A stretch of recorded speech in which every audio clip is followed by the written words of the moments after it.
వచ్చే ఆదివారం విజయోత్సవ ఆదివారం. ఇది ఆత్మలను సంపాదించే నెల. మార్చి నెల, ఏప్రిల్ నెల. మౌనంగా ఉండద్దు. నీ కుటుంబాన్ని తీసుకురా. నశించిపోతున్న నీ బంధువుని తీసుకురా, వాళ్ళ కుటుంబాన్ని తీసుకురా. దురలవాట్లకు బానిస అయిపోయి అమ్మను నాన్నను నేను ఏడిపించేస్తూ నరకం చూపిస్తున్నటువంటి చెడు స్నేహితులు చాలామంది నీకు ఉండొచ్చు. వాళ్ళని తీసుకురా. బాగు చేయగలిగిన దేవుడు ఉన్నాడు. కల్వరి టెంపుల్ని దేవుడు స్థాపించిన కారణం మత మార్పిళ్ళు చేయడానికి కాదు.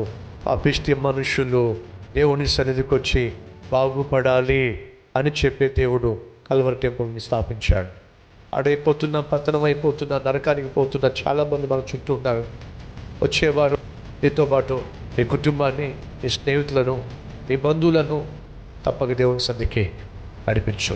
ప్రతి ఆదివారం యథావిధిగా 4 ఆరాధనలు, ఉదయం 6 గంటలకు, 9 గంటలకు, మధ్యాహ్నం 12 గంటలకు, సాయంత్రం 6 గంటలకు మన కల్వరి టెంపుల్ గుడివాడలో జరుగుతున్న ఆరాధనకు మిమ్మల్ని ప్రేమతో ఆహ్వానిస్తూ మీ రాక కొరకు ఎదురు చూసే మీ కాపరి సతీష్ కుమార్.